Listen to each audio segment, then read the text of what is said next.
Joe's purpose has always driven him forward. His strength of will is unstoppable, and his faith is unshakable. Because it's not in politicians or political parties or even in himself. It's in the providence of God.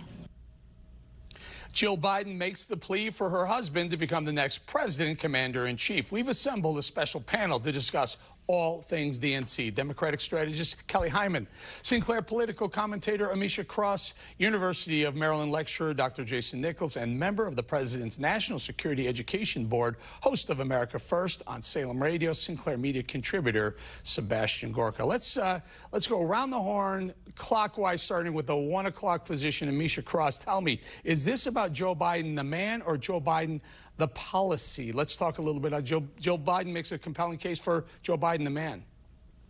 We got to see a little bit of both. I think that day one of the DNC was very different from day two. On day two, last night, what we saw was a lot of more of Joe Biden's story, more of his background, more of an understanding of the empathy it takes to lead this nation, more of an understanding of the types of relationships he's built across the aisle, and the type of man he would be in terms of the character and the moral fitness that it takes to succeed in the White House, but also to ensure that this nation is taking into consideration all of the different aspects of the glory that make America America, and that people aren't left out, that discrimination isn't happening, that we're not seeing all of the factions that we currently see, and that there isn't multiple sides to this country where people feel as though America isn't working for them. I think that last night was a setup that helped to describe what a Joe Biden America would look like and the type of character and fitness that Joe Biden has that would make him be successful. Sebastian, what about Joe Biden, the policy?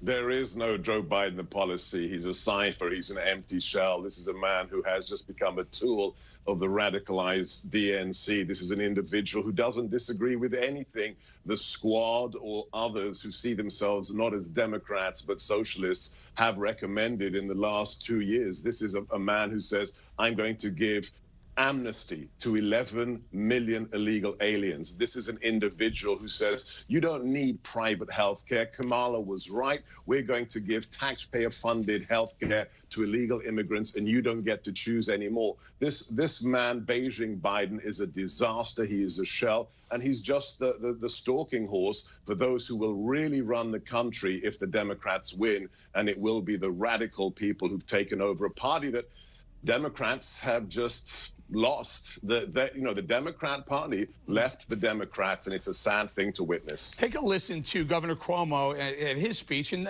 remind folks that he's under his own scrutiny for the way he handled the coronavirus. Take a listen. The failed federal government that watched New York get ambushed by their negligence and then watched New York suffer, but all through it learned absolutely nothing.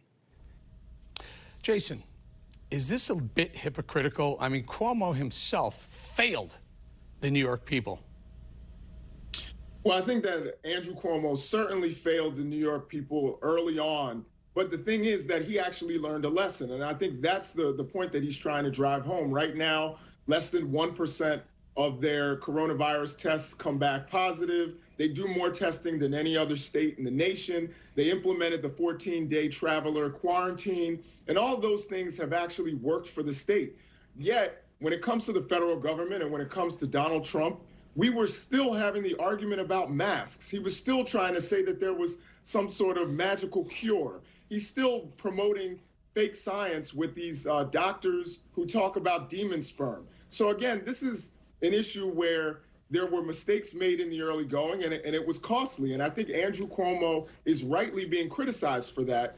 But at the same time, he actually learned from the situation and grew from it, and is ready, for the second wave, if it were to ever come. Kelly, I saw Bill Clinton on the stage there making his speech, not on the stage, doing his taped speech, but it kind of felt weird, awkward. Should he have been there? Absolutely. He's a former president of the United States of America. I mean, what he did for our country and helped the American people, absolutely. He should definitely have been there.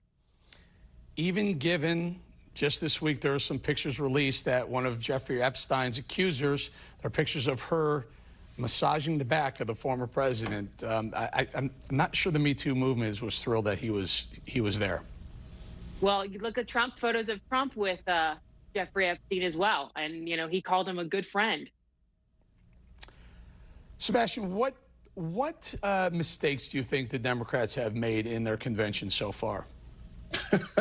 Inviting Bill Clinton, by the way, for your prior guest, a good friend, it was Donald Trump who kicked Jeffrey Epstein out of his club when he heard what that man was being accused of doing. That's how much of a good friend they were.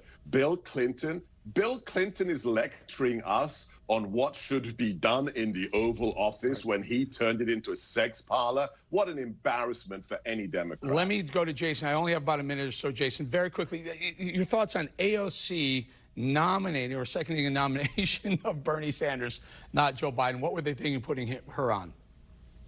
Well, I think it showed something good about AOC. It showed the fact that she is consistent in what she says and what she believes. I think it actually bodes well for her in the future. She's not somebody who goes with political wins or plays politics. She actually has convictions. And I think it was good for the Democrats to put her on. It shows the wide tent that there are people who are on the progressive left and people who are more in the center or even center or right of center like John Kasich. We're showing that the tent is actually growing for Democrats. You know what we're going to do? We're going to keep this panel. We're going to take a quick break, but when we come back, the conversation continues.